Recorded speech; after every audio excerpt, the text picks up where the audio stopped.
The Jake Asman Show will begin shortly. Thanks to all these great Patreon members who help support the show. Get your SuperChats ready.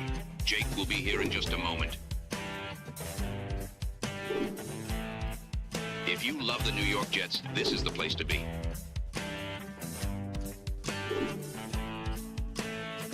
And now, the Jake Asman Show.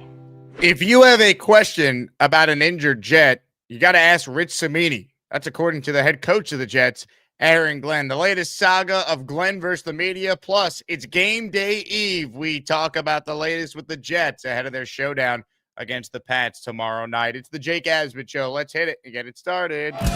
We building something, and it's not always going to be pretty. Who want to fly with the Jets? A new chapter for the Jets has started. Aaron Glenn and Darren Muji are tasked with shaping the future of this franchise. Will they be the ones to finally get it right? We will be here for every step of the journey on the Jake Asman Show, breaking down all the storylines, every game, and everything in between. Please subscribe and hit the like button below. Super Chats, baby. Cut the line. The Jake Asman Show starts right now. Here we go, here on a game day eve. That's right. It's Wednesday. Jets play tomorrow night in Foxborough. We are presented by FanDuel Sportsbook. And folks, the latest line for the Jets and the Pats, as the New York Jets now a 12.5-point underdog. So this opened at 9.5. It was quickly bet up to 10, 11, 12, and now at FanDuel, it is 12.5. And let's be real, it wouldn't surprise me if by the time we get the kickoff tomorrow night, this line moves to 13, if not 13.5. So no one is going to give the Jets a chance. So maybe, just maybe, the Jets could surprise all of us. With that, we say hello to our guy, Nick Shine, who joins the program in his weekly Wednesday spot. Nick, happy game day eve to you. That's it, man. Looking forward to it. I hate this team with a passion. I hate their fan base. I want nothing. You give me a free week vacation, Jake, in Boston, I would decline it. That's how much I despise the region. I wouldn't even go.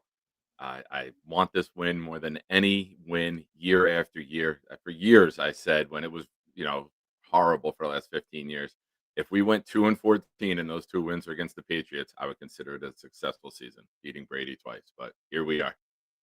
I'll tell you what, no one's going to give the Jets a chance. If they could just be competitive in this game, I think that would be a win for Aaron Glenn and his coaching staff. We'll talk more about that as we move along. If you're watching live right now, make sure that you are subscribed to the channel. Click the thumbs up button. That is the like button. And we will be live immediately after Jets Patriots tomorrow night for our comprehensive post-game show into the wee hours of the morning.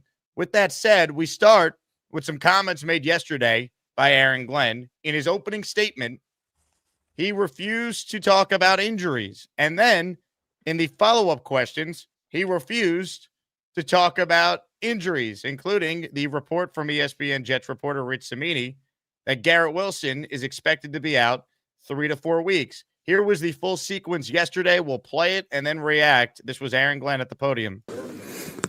I'm going to pass on talking about injuries. Since Rich, he's not here, has all the answers, so you guys can get all the injuries from Rich. Last one. Is Garrett a candidate for IR, or is that not something you want? Ask Rich. I'm asking you. Well, I'm telling you to ask Rich. I'm trying to hear that. AG. Well, you better call him. No disrespect to you or Rich, but we want to hear from you. You guys have been here. You guys have been hearing it from me, but now since we're just reporting stuff, that I haven't said, then maybe you should ask him. Ooh, so here we go. Glenn versus the media. It's a saga that seemingly keeps happening every single week. He's not happy that Rich had the report that came out that Wilson is expected to be out 3 to 4 games. Glenn likes to be the one to share injury status. And look, I just think this is a battle Aaron Glenn can't win. Rich has been on the Jets beat for 40 years. Obviously, if what Rich was reporting was not true, he would have came out there, Aaron Glenn, and said so. So Rich is right. Glenn's not happy about that. And I just don't think you could try and control the media in New York. This also is the day after Glenn went up there after the win over the Browns in the following Monday morning presser, and he tried to preempt questions being asked who his quarterback was going to be this week. I just think he should take a different approach. If he doesn't want to share things, he doesn't have to. That's his right. But I think the combativeness, I just think these are fights he doesn't need to pick. I don't think the media has been out to get him so far. I think they've been pretty fair with him, especially the ones that are on the beat every day. So fans might love this because it's Aaron Glenn firing back. And I guess maybe it plays a little better when you've won 2 games in a row. But man, if he keeps doing this and they get killed tomorrow night, and then you have the Ravens, this could get ugly. I think this is a fight that Aaron Glenn doesn't need to have at this point in his tenure. But I mean, seemingly it's not going to change. So I just hope he wins. Otherwise, it's going to get ugly. Yeah, it's a complete unnecessary drama, in my opinion. There's no reason for it. There's no benefit from it. It's pointless. Like, just go up there. Like, if you ask me, hey, what's going on with the injury, or who's going to be quarterback this week, Nick? And I'm the coach. I'm going to sit there. I'm going to say, hey, we're going to review it as a staff. We're going to see how practice goes this week, and we're going to come to the best decision for our team later in the week. We'll let you know when we know. Simple. It doesn't have to be combative. It doesn't have to be like you're not painted into a corner. You don't have to fight your way out. There's no reason for you don't have the clout as a head coach to be this disgruntled and to be this much on the attack against the media. If anything, why don't you go get your room buttoned up that the leaks aren't coming out like this? That would probably be where I would direct my aggression and anger, right? Someone leaked the story to Cimini before Glenn was ready to speak about it. And when we had the Sauce trade last week, there was no leaks. Muji got his team in order. There was no leaks coming out about that trade, right? It hit us out of nowhere. So why don't you focus on getting your team in order so that these leaks don't happen? Well, the thing is, too, I don't even know if the leak came from the Jets. A lot of times, these things come out through the player's agent, someone in their entourage, player's manager, could be a player on a different team that has a relationship with Garrett Wilson. Like, the idea that it's even coming from someone inside the Jets building, we don't know. And the bottom line is this: it's not that big of a deal. Like, if you don't want to say anything about Garrett Wilson, Aaron Glenn could have been up there and taken the approach saying, look, Garrett's status is week to week. We don't believe he's going to be out for the year. We just think right now we don't know how long he's going to be out. So we'll say it's week to week. He's getting the best treatment. We want him back as soon as he's healthy. Like, there's just a way to word it where you're not being combative for no reason. And I just think he's looking at the media like they're the enemy. And I get it. We live in a time where it's, the media is bad, but this is not that. Like, we could separate, the media in politics, if you will, from like the Jets reporters who are just trying to do their jobs. And the reason why they ask these questions is because if they just assume, then that leads to inaccuracies. So they're just trying to do their job and get information because fans want the answers to these questions. And then when the reporters are trying to do their jobs, getting you the answers to the questions, you like that the head coach is combative and trying to like dunk on the guy and embarrass the guy. I just think it's completely unnecessary. Now, in the big picture, does it matter? No, if they win, but I'll tell you what, they get off to a bad start next year. The media is going to be out for blood at that point. If they think Aaron Glenn's on the hot seat and they have a chance to deliver the kill shot, they know Woody Johnson pays close attention to fan perception and media perception. So, like, the benefit of the doubt, Aaron Glenn's not going to get it if he doesn't win. Like, if he wins, you can do whatever you want. Look at Belichick. But the second Belichick started to lose, then the knives were out to stab him. Like, that's kind of how this goes. So I just think it's a risky proposition the head coach of the Jets is taking.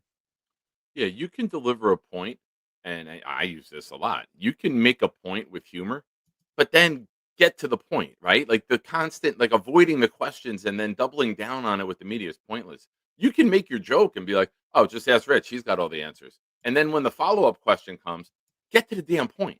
Right. Like, there's no reason to keep it going. You made your little dig at Cimini, which you've done since you've been hired. So do your dig and then get back to business, man. It just feels like this is not going to stop anytime soon. And God, I hope they don't get killed tomorrow night. What do you think that press conference is going to be like after the game if he tries to pull this? Or, remember another example of like this similar type of thing with Glenn. After the London game, when Brian Costello of the New York Post asked a totally reasonable question, hey, is Justin Fields definitely going to be your quarterback for the Panther game? And Glenn's like, what type of question is that? And then we get to the Panther game that you and I are sitting next to each other at.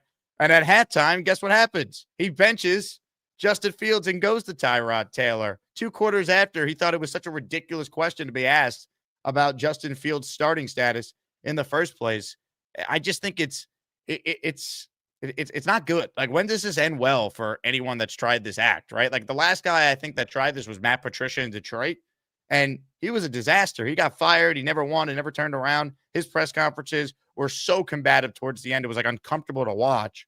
Like, to me, we're at a point now where it's already like a major turnoff when the team's 2-7. What happens if this ends up getting a lot uglier from here when you start playing really good teams these next couple of weeks? Yeah, and it's a shame because we've seen the locker room videos from the last 2 victories. The team is bought into him. The team is celebrating him. The team, from what we see, is all in. Why be divisive in other areas? If you have your team buying in, why not try to get everyone to buy in? Why attack the media? Why make it a drama when you don't need to? It should all be about turning the ship. It should all be, positive. Even when you're losing, you're trying to find ways to turn the ship. Focus on that, man. Just give us the information without drama in the press conference. It's not a reality TV show. It's not Dancing with the Stars. There's no reason to have these little side stories. The story's the team. Stop making the story about you, especially coming off of 2 wins. Here's the thing, too, right? People are like, oh, why is it a big deal?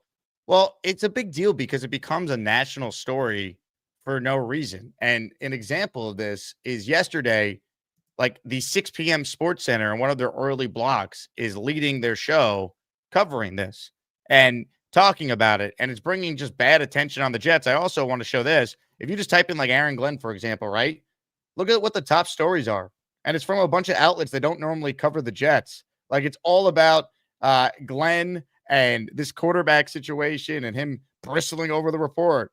NBC's covering it. Yahoo. Like, you go down here, obviously you have the local stuff like NJ.com, but then you get like the national stuff covering it too.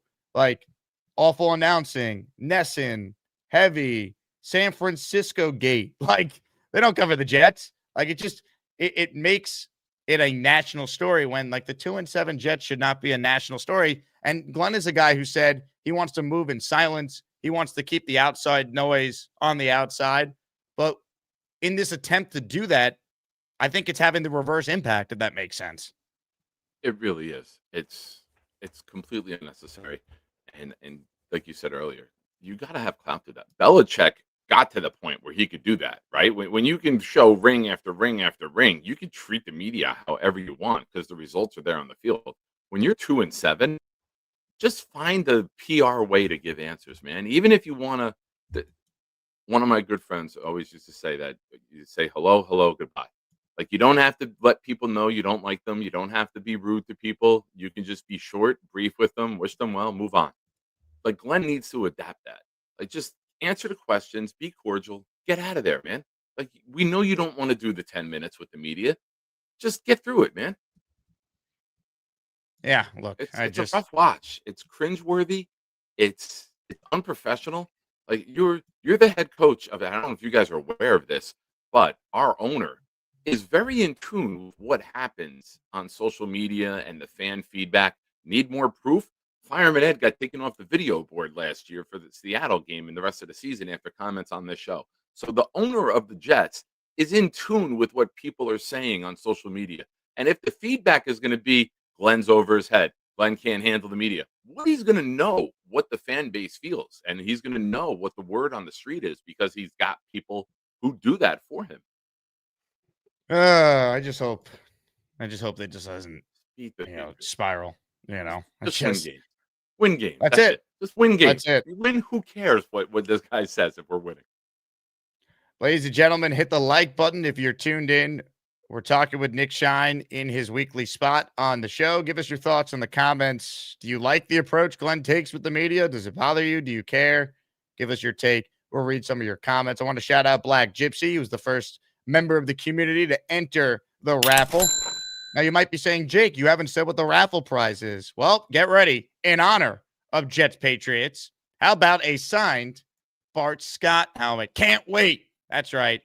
Bart Scott signed Jets mini helmet is the prize at the end of the stream today. So gift the membership like Black Gypsy did to qualify, or send in a $10 super chat or higher to enter. If you don't win, here are the new 3 weekly prizes in the raffle for next week. We did our weekly raffle yesterday, so congrats again to all our winners. Darrell Revis signed helmet is the top prize.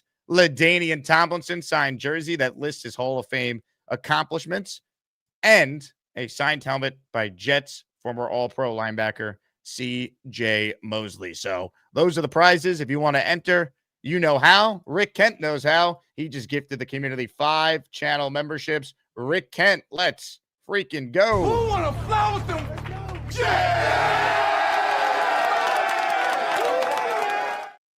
If you hear your name, you're a channel member thanks to Rick. Moof, Jet Fans Rules, Smoke Champ, Eli, T-Town, Jet. They all just received a channel membership. Thank you to Rick for always supporting the show. Comments, questions, super chats, they cut the line. Super chat from Fire Aaron Glenn, who says, Giants fired Dable. I bet they'll turn around next year with Dart in year 2, just like the Bears with Caleb or the Pats with May. Look, it's entirely possible if they get the coaching hire right, they could turn it around. So much of it is coaching and quarterback, and I think Dart is going to be at least a good quarterback in this league from what we've seen. I worry about his durability, just the way he plays and his size. I mean, he's been checked out for a concussion 5 times, and he finally has one, and he's been ruled out already for next week. But when you look at like what it takes to turn your team around, it starts with the coach and the quarterback. That's why I would like to see Aaron Glenn continue to improve, because I don't think he's going anywhere. I think the Jets are going to try and get their long-term Amtrak quarterback this offseason, but they could actually pick the right quarterback, as the Jets did previously with Sam Darnold.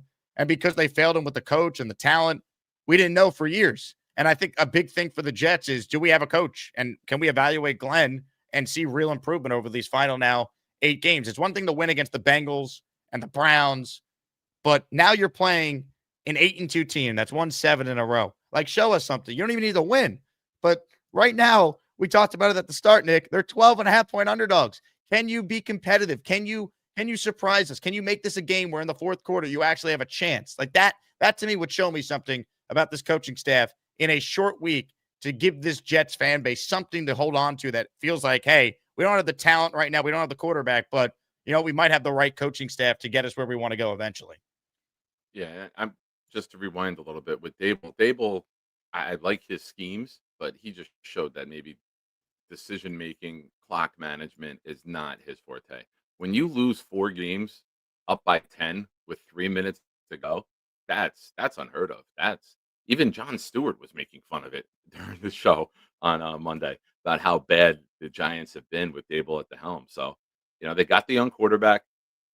You got to make that move. You can't be running your team organization into the ground like Dable was doing. It's horrible, horrible mismanagement.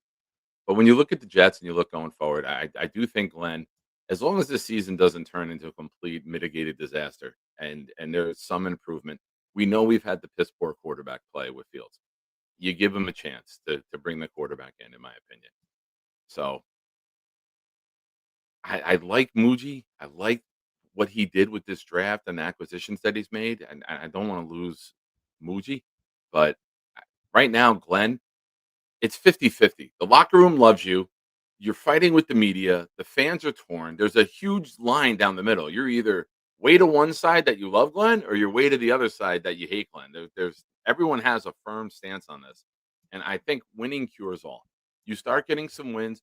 You go out there tomorrow and you beat the Patriots. Or even like you said, you compete with them on national television where it's not another Jet national embarrassment. We can build upon that, right? Like there's games down the end that we can get some wins. And the whole thing is get this offense going. Get Justin Fields, just get the ball out of his hands. Design ways. If you're Aaron Glenn, you walk into the offensive room and you say, I want the ball out of his hands quick. I want the pocket moved. I want the ball to the perimeter. I don't want him sitting in the pocket. I don't want him holding it. I don't want him in shotgun with 5 guys wide, him trying to read the defense because he doesn't do it well. Find things that he does well, and let's build the game plan around that. So, Glenn, just take control of your team. Like, do you have any confidence, Jake, when you see Fields in shotgun and they motion the running back out and it's spread Do you have any confidence that he's going to make the right read and throw it to the right guy or even throw the ball at all? I have zero confidence Yeah. with Justin Fields, and I think Tyrod Taylor should be the one starting in this game tomorrow night. And I think it will be a fascinating test for Glenn, assuming it is Fields. If Fields looks terrible, the leash better be short, especially if this game is winnable at halftime. Like if you're down, 14-6 at halftime, right? Or 14-3, right? You're still like kind of hanging around and you're getting the ball to start the second half. Go to Tyrod Taylor and bench Justin Fields at that point. Like you're somehow in the game. Maybe special teams gives you another boost. Maybe the defense finally forces an interception to give your offense a short field, like kind of like the game script for the London game, where like that was the perfect setup to have a chance to beat a team that's now 8-2, right? Like you got a safety in that game. You had a huge kickoff from Kane in that game. You actually forced a turnover with the Brownlee forced fumble. Like to me, that type of script, if it somehow happens tomorrow night and you're in the game, Glenn better have learned from previous mistakes and go to Tyrod and give your team the best chance to actually win if Fields just doesn't have it, which in 8 starts, half of them, Justin Fields has looked like an unplayable quarterback where he's had under 60 yards passing. So that to me is the test for Glenn. If you're going to start Fields, you better be ready to make that change if you have a chance to win the game, or even if you don't have a chance to win the game, for the sake of your locker room and even just evaluating your offensive players. How can you do that with a quarterback that can't, to quote the owner, complete a pass? It's amazing that as bad as Sunday was, it's not even Fields' bottom 3 games of the year. Oh, Lord, help us. Yeah, man. I am very concerned about Aaron Glenn's stubbornness that he won't want to pull Fields. You know what I'm saying? Like he'll want to try to prove that he can get it done and the game can get out of hand because he doesn't have that quick trigger finger. So I'm hoping that Brees Hall can mask a lot of his deficiencies tomorrow and you put the game on Brees's back and his legs and let him do things. But let's be real, the Patriots are going to game plan to eliminate Brees. They're going to say put the ball in Fields' hands. That's what we want. You're going to see 8, probably 9 in the box. Without Garrett Wilson, who scares you downfield?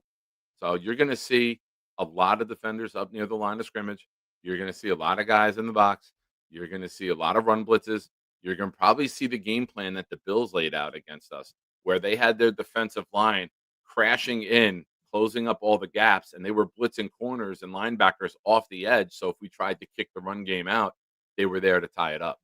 So if you can't attack downfield and you can't throw the ball and you can't keep the defense honest and you can't get them backing up at all, it's very easy to play defense in the NFL when you're continuously coming downhill and there's no threat of the ball going over your head. So it's the game plan is very, very important. And if you can't execute it, you got to pull him. You got to know, right? Like a starting pitcher in a playoff game, you got to know he doesn't have it today. We're going to go on to someone else and we can maybe readdress and reassess with 10 days what we're going to do for Baltimore. But in this moment, if you don't have it, you're the backup. And let's be real. If he doesn't have it and you bench him again, that's it for Fields this year. Play Tyrod, get a real evaluation of your offense. And if Tyrod were to get hurt, which guess what? We've seen this, unfortunately, in his time, even with the Jets, and we've seen him in his time with every other team the last 7-8 years. He gets hurt. And if he gets hurt at that point, let's see what Brady Cook can do. Why not? Let's evaluate Brady Cook. And if he's terrible and we're losing, I'd rather lose with Brady Cook and get a better draft pick at that point than waste our time with Justin Fields. Yeah. We have a lot of important decisions to make. We need a true litmus test of what Mitchell is, what Mechie is, what Smith can be. And if you have a quarterback who's not throwing the ball, we're not going to get that read. And we need to know, is Mitchell a potential number 2 receiver going forward? He's a second-round pick last year. It's a lot of people believe he's a true X. You got to throw the damn ball to know what Mitchell can be. We need to know, do we need to go address wide receiver early in the draft? Is this someone that they can build with and build upon and pair him with Garrett Wilson going forward to be a nice tandem? So you can't do that if your quarterback's holding the ball for 4 seconds, taking sacks and looking lost. To me, he plays like a guy playing street ball. When you play street ball, very rarely are you setting routes, right? You read, you react, you throw it when the guy cuts. In the NFL, windows close quick. You have to throw with the anticipation before the guy cuts, so the ball's there when he comes out of the break. And Fields just doesn't have that timing. He looks as if he's surprised by the routes, whether he's not reading the same thing as the receivers on the option routes, or he just doesn't know what to do. But make him RB2. Who cares? Make him RB3. Let him run his gadget plays, and that's it. But just don't put the ball in his hands. It's sad we're at that point, but I mean, yeah, that's where we're at. Derek writes in, forget being competitive tomorrow. I want to win. Patriots are nothing special. Derek, with all due respect, who are you as a Jet fan to tell us that the Patriots are nothing special? Seriously, they're nothing special. They've won 7 straight games. They just beat the Bucs. Drake May right now is currently the betting favorite to win the MVP award. He's in the top 3 in the NFL in completion percentage, passing touchdowns, passing yards. He's got 5 games this season with a 75% completion rate and at least 2 touchdown passes. The New York Jets are 2-7. 2-7.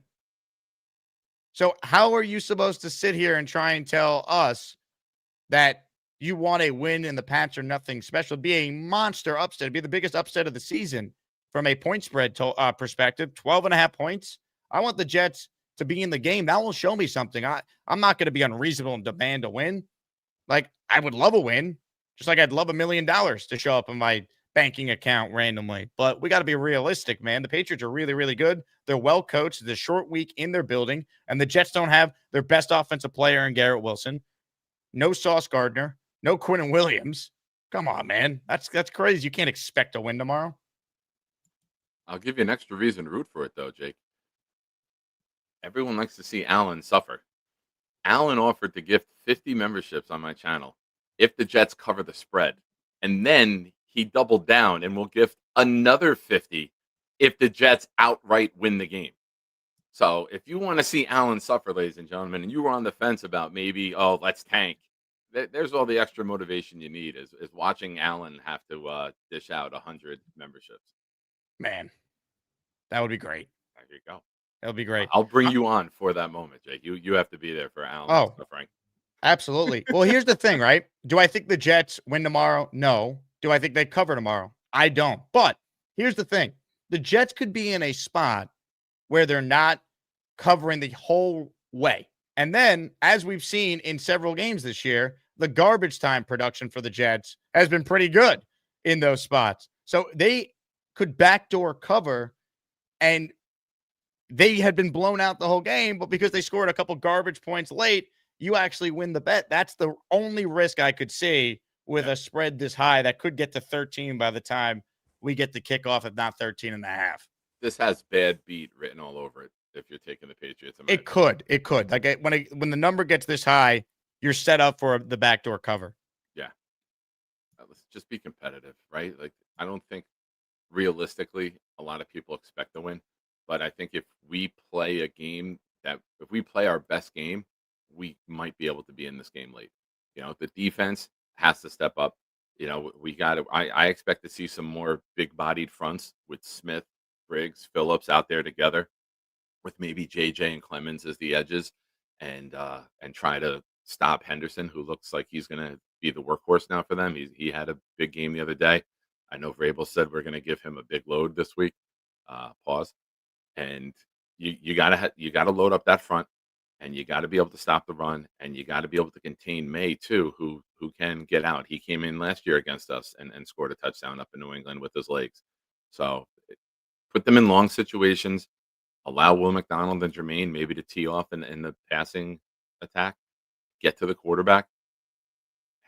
I don't know. I'm pulling at strings here, but Aaron Glenn, Wilkes, Engstrand, find a way to coach a hell of a game, man. Just don't do what the Jets have done so many times on national television against the Patriots and go out there and just lay an egg. Oh man, it's tough. It's tough to picture them winning the game. For what it's worth, the Jets are 2-16 in their last 18 meetings against the Patriots. However, most of that was with Tom Brady and Bill Belichick. The Jets last year did go 1-1 against the Pats. They won in the home opener. They were 2-1. That was also the last time the Jets had won consecutive games. They beat Tennessee in week 2 and then New England in week 3 on a short week. And then all downhill after that, starting with the Broncos game at home. But they were 1-1 against New England last year. Drake May actually made his debut against the Jets in that home opener when the Jets were up big in the fourth. They put him in for a drive at the end. So we will see. T-Town Jet has gifted a membership to the community.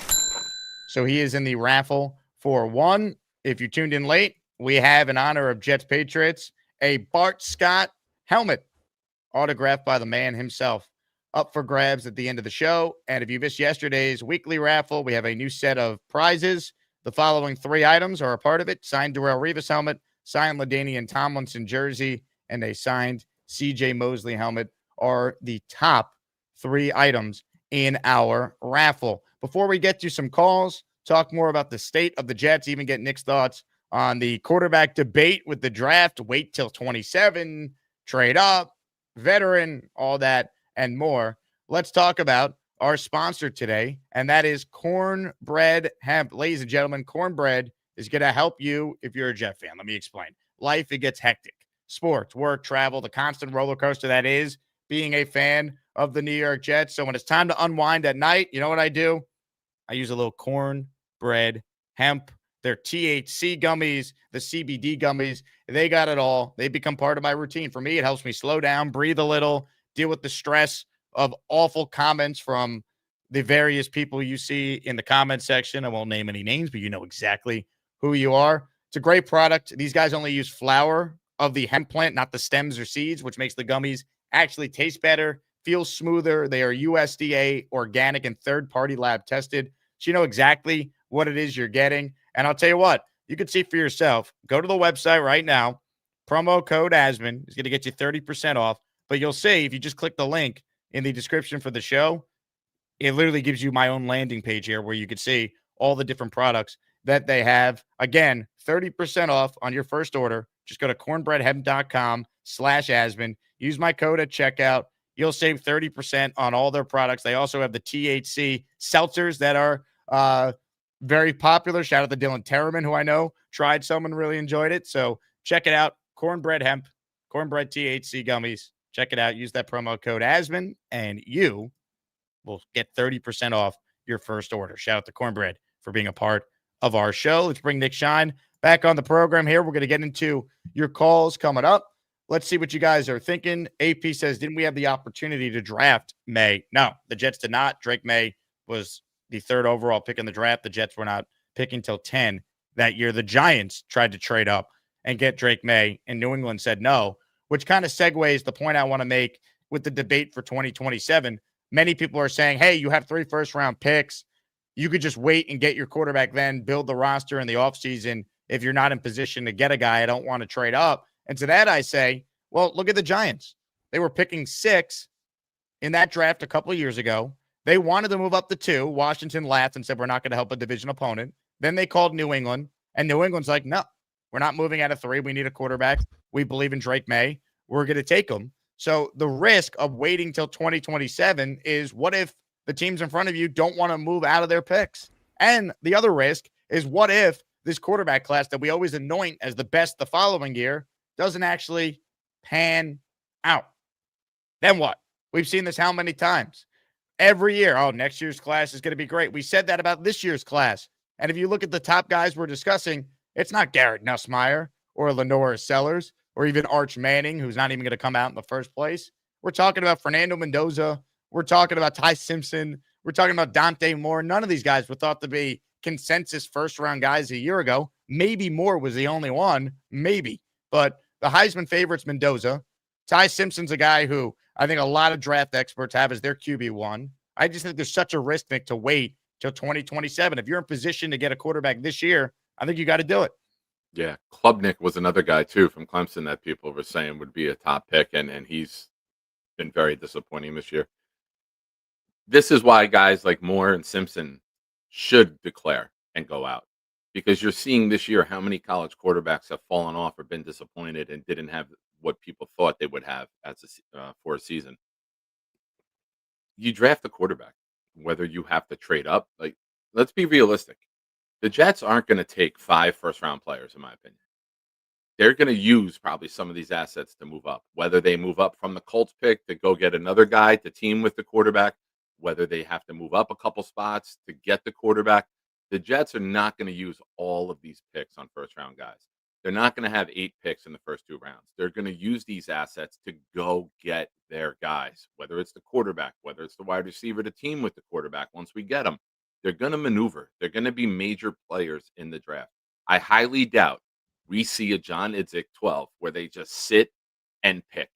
Idzik never moved in that pick of that draft of 12, and he should have because it was a goddamn disaster. But I see this as giving them everything they need to do to maneuver to get their guys. So you absolutely take the quarterback this year. If you have to move up a couple spots, so be it. If you have to move up to number 1 because you fall that in love with a player, so be it. You have these assets so you can maneuver and you can make the attempt to make the Jets great. Like that's the whole purpose of doing this is we need the assets. We have the money. We have 117 million available this year. We have 207 million available the year after. The Jets have had draft picks throughout time. Very rarely have we had money, but when we do, we spend it poorly. It's aligned where we have money and draft picks. So this is a this is the biggest opportunity the Jets franchise has ever had, Jake, to get the team right. Now, spend wisely in free agency, hit on your picks, and if you got to give up a pick or two to go up and get what you deem is your quarterback, you do it, and you don't hesitate at all. If you declare Mendoza, Simpson, whoever it may be, and I'm good with whoever the Jets choose, I will obviously become a big fan of. I don't care that I'm a Georgia guy. If it happens to be the Alabama quarterback, the second his name is said, I am one of the biggest Simpson fans in the world because you're now a Jet. Just get it right. That's all that matters to me. Just get it right. And they're going to roll the dice. You don't wait because of the fact that your quarterback play has been so poor this year that if you put that product out on the field for another season, you're all gone. You won't be here making the pick in 27. So you have to use the currency of hope, as Hans said the other day, right? The draft picks are the currency of hope. You got to cash that hope in this year. You got to get the quarterback, and you got to get this fan base excited, and you got to find a way to sell seats too. So I don't think there's any way Woody and them would say, let's wait another year because, the stadium's packed. We're good. Well, I think a big part of it too is if you have to trade up, no one is saying or suggesting you got to use all your capital to move up. Because let's be real, I know there's some optimistic Jet fans in the chat who think after 2 wins over bad teams, the Jets are now going to rattle off a bunch of wins here and finish 9-8 or 10-7. But in all likelihood, this team's finishing with 4 wins, right? If I'm being fair, maybe 5. So you're going to be picking around the top 5, top 6 in that range. I don't think it's going to cost you as much as some have projected it would to move up, right? Because let's say you're in a spot where you're looking to wheel and deal and make a trade. Well, some of the teams you'd be looking to wheel and deal with already have their quarterbacks in place. They'd love just to get some extra resources to add to their team. The Giants aren't drafting a QB. Tennessee is not drafting a QB. Those are just 2 teams right there. I think it's interesting if Shuck plays really well down the stretch for the Saints, would they feel like, hey, we have our guy, and then maybe they wouldn't take a quarterback. So I think this ends up with the Jets being able to get their guy no matter what. Maybe they don't have to move up, which would be ideal. But in the case they do have to move up, I think the Jets are going to be comfortable trading away, let's say, one of their 2s this year and maybe a day 2 pick the following year to go up from, let's say, 5 to 3 to get one of the quarterbacks. I just don't think it's going to be like this first round pick galore it's going to take. These aren't the quarterbacks you would do that for. I don't see it. I would, if I'm, say, for example, now we're going from 5, and Tennessee is the team that we want to lose out. Tennessee drafted their quarterback. That's the team that you want with the number 1 pick. If you need to jump, that's a team that would be sellers, right? So say we're 6 and we have to go to 1. You give number 6. I would give our number 2 this year, and I would give one of the 3 ones next year. Now, how you structure that to which one it is, if it's the highest one, whatever it is, I'm okay with that. You give 2 ones, you give it 2, and probably a 3 next year with it. And that should get you from 6 to 1. Now, if there's a bidding war, that's going to up it. But if the Jets declare that they have their guy and we can't miss out on this guy, they have all these assets. They might have to overpay, but who cares? If you get it right, no one will give a damn about a second or third round pick. You're giving up at least this year's one and probably a one next year.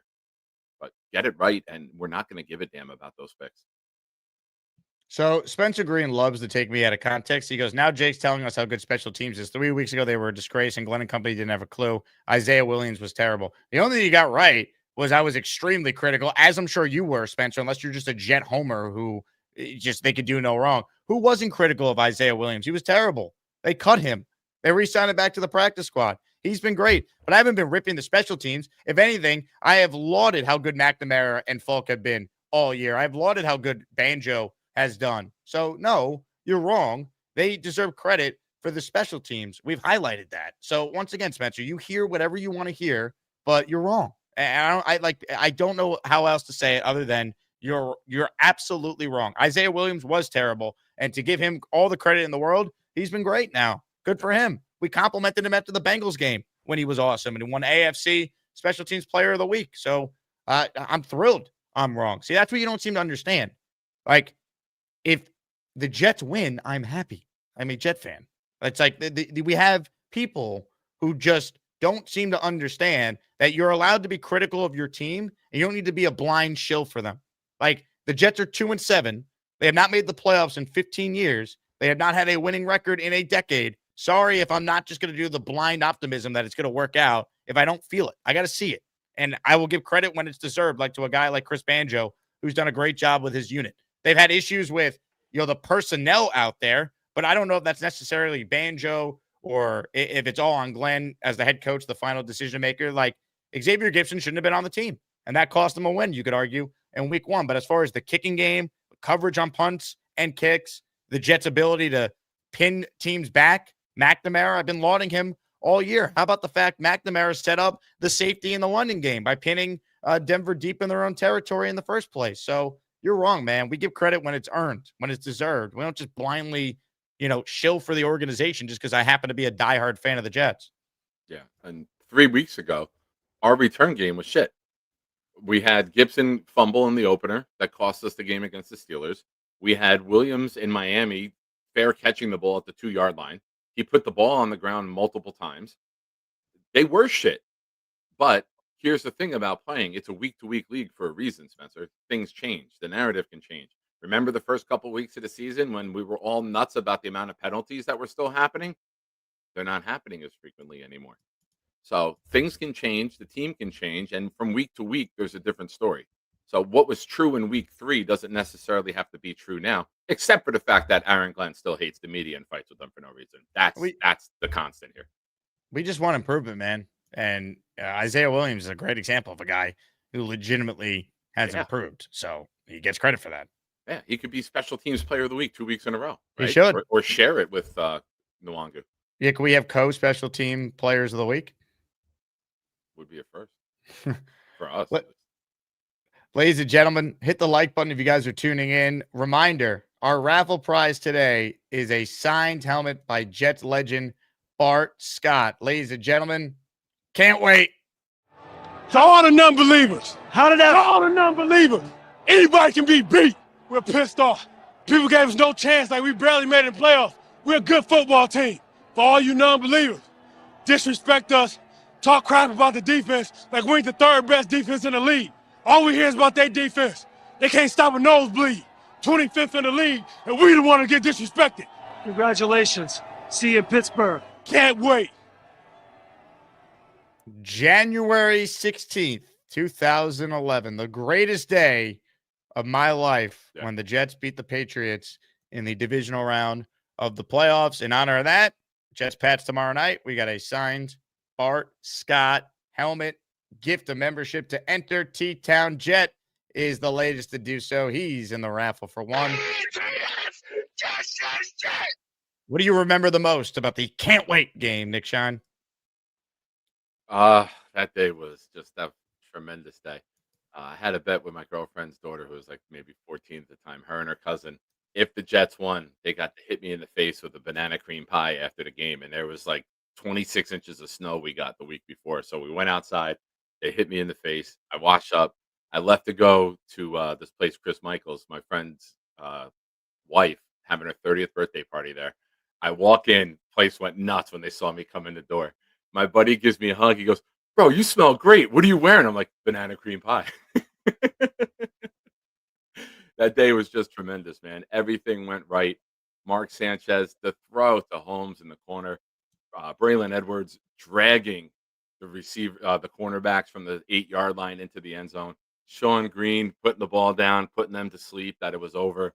Watching New England fans be miserable, and just the look of what the hell is going on Sal Palantonio's face as he's watching Bart Scott. Like, oh yeah, this is good. Like if you watch Sal as Bart's talking, he's like, oh, I got a moment here.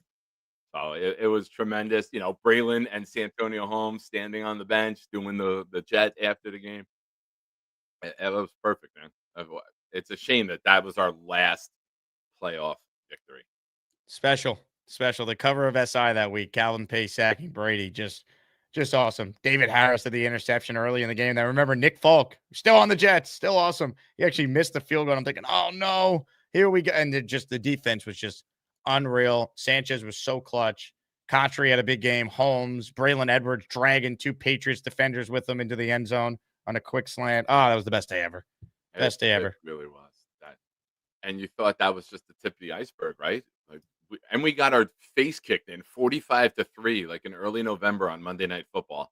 That was the game where Rex buried the football outside, that infamous story. And then they come back and they win on the road when nobody gave us a chance. And Bart summarized it perfectly. Everyone on ESPN picked against us. No one gave us a chance in that game. Except for you, Keyshawn. Way to have our back. That was part of the rant, too. Love it. Good times. Someday, Jake, we'll get back there. Someday. Oh, man. It's just crazy. There's an entire generation of Jet fans that they have no memory of the Jets in the playoffs. My son's 17. He doesn't know about that game. Nope. I mean, it's 15 years ago. Literally. It's half my life. That's how long it's been. It's crazy. Crazy. Hit the like button if you guys are tuning in. Nick Shine's with us. We're talking Jets Patriots. We opened the show talking about Aaron Glenn versus the media, part 1000, since he's been hired as the Jet coach. We're going to get to your calls coming up. We are, in fact, giving away a Bart Scott helmet during the show. I'm going to gift the membership right now. We only have 7 so far, so let's get another person in both our weekly and daily raffle that we do on the show. Ladies and gentlemen, 1 membership from yours truly is about to be gifted, and if you get it, I'm putting you in the Asmaniac raffle. So sit back and enjoy greatness personified. All right, here we go, Jay. All right, here we go.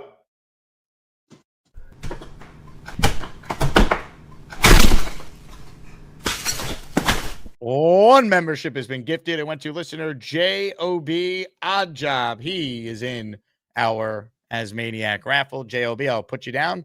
Thank you for supporting the show. Let's get to a couple calls now, shall we? First up today is Jordan. What's up, Jordan? What's up, Jake? What's up, Nick? What's up, Al? First things first.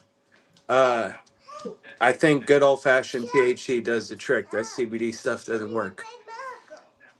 How dare you? It works great. You don't get the shit on a sponsor. Goodbye. Just kidding. Go ahead, Jordan. Okay. I mean, I wouldn't have blamed you. They help you with the show. But nah, seriously. Nick, I wanted to get your thoughts on something that I mentioned to Jake when they first made the trades about trying to do what the Texans did a few years ago, how they drafted CJ Stroud and then they went and drafted Will Anderson. I was saying the Jets should try to do something like that this draft. Get the quarterback or get a receiver or edge rusher, and then whatever the case is, however they want to do it. But I feel they should try to do something like that and then try to build up the roster that way. I'm a big believer that you traded Quinnen Williams and Sauce because you had these all-pro players on defense and you never got anywhere near winning with them, right? I'm a big believer that this plan is to get more assets to build a modern-day NFL offense.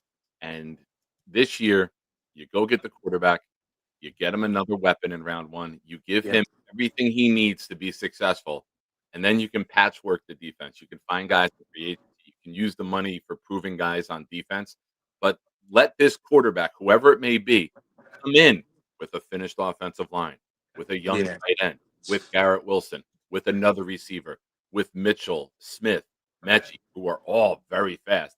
Now you go add somebody else to this. We're not going to be looking to win games 13. Yeah. We're going to look to get to a modern day NFL offense and be explosive and put touchdowns, plural, on the board. Maybe even multiple ones and a half on a regular basis. Who knows? Let's get crazy. But Yeah. I don't mind the defense down the road, but for me, I would attack this, go all in on the offense, make your offense elite, and then patchwork the defense through free agency. And then next year, you have these 4 picks again in the first 2 rounds as of now. That's where I go get who I need on the defense to be those long-term pieces there. That's if you finish the offense the right way. Let me ask you this. So are you a believer in keeping Justin Fields to be the backup quarterback or the bridge quarterback to help, move this young guy along, or you want the young guy to start right away? Like, what's your thoughts on that? Because the way Justin's Field this season, I wouldn't want to keep him, bro. He can't throw the freaking ball, and he holds on to it and holds on to it, and then it's like making the O-line look bad. Like, I would just release him after the season. Like, it's only $10 million or something like that. I forget the exact number, but I You just save $10 don't. million if you cut him or trade him after June 1st. Yeah. So it goes from 13 million dead to 3 million dead, I believe, if you trade him after June 1st. But I don't know. I like Justin Fields, the person.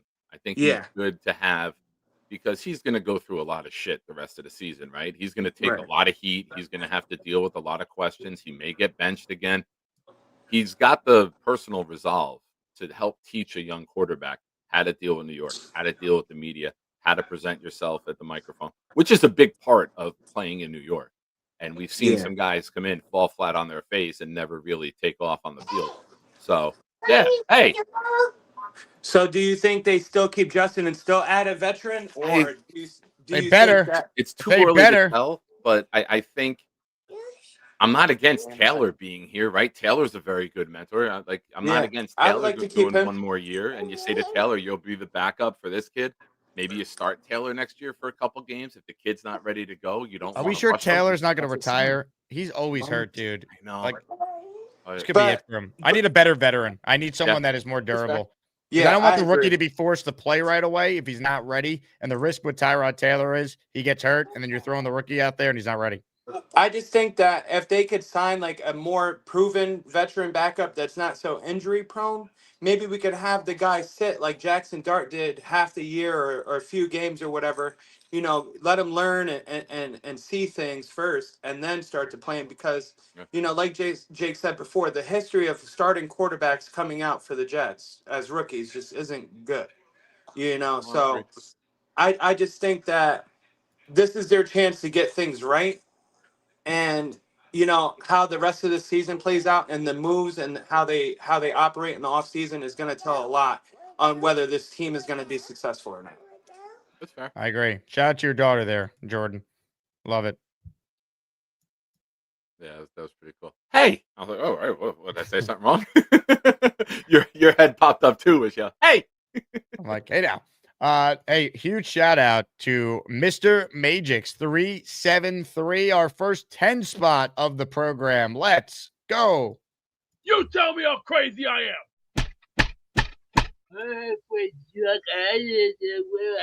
I just took 4 chair headshots. you know Ladies and what? gentlemen? Hold I on. don't even know. Thor hammer. Oh, the power of Asmania. Thank you to listener Mike Duramo for this. That's Was pretty waiting cool. to Nice. That's right. 10 memberships. Let's see. Mr. Majax actually gifted Mr. Majax. Love when that happens. He gifted himself. Chef Jets fan, Zach Burkhart, TB, George Kadonki, Adrian Flores, NC Jet, TJ Begg, Wilfredo Garcia, and Joe Rod all received a channel membership. Self-love is very important. Ask Charles Gorman. No comment. All right. No comment. Ladies and gentlemen, more of your calls right now. This guy is joining us live from what appears to be the supermarket. So buckle up.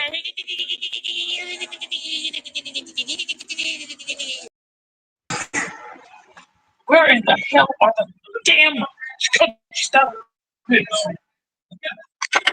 Are Are you serious? Get out of here. 6 something for country style ribs. Get out of here. Get out of here. Shoot myself in the foot for that. Okay, all right, fine. We'll do things the hard way. Well, I'll find different ways. Don't think I won't. I will. No, I don't need no poultry. Now, where's those lunch meats at? Where's some gabagool? Where's some salami and ham? Can we see your shopping cart so far with what you've purchased? Hold it. Let's go over here. Cow ham. No cheese. That's fake. I don't want that shit. Show us your shopping cart. Where's the gabagool at? Oh, that's a sweet shot right there. Look at that. Nothing says good old salami. Hey, the only thing I'm interested in some gabagool. The only thing let's see, what have I got so far? Chops, salami, chicken, and more chicken. Man's chicken. See, this is for real men, not little boys. You want to be a man? Suck it up. Now, I'm gonna ask him one more time. Where's all the good stuff at? Where the hell's everything? I don't want to. If you think I'm paying $6.99 for goddamn prosciutto, you better think twice. I'll shoot myself in the foot for that. Oh, where the hell's all the goodies at? Okay, orange chicken, barbecue chicken, buffalo chicken. Get on time. More buffalo chicken, barbecue, orange chicken. And hello there. Hello to you over there. How are you? Yeah, there you go. Hold on, mate. Let me put you on a headset.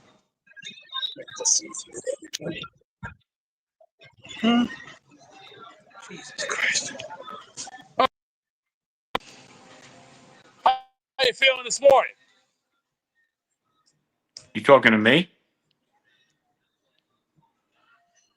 Yeah, I'm talking to you. I feel fine. How do you feel?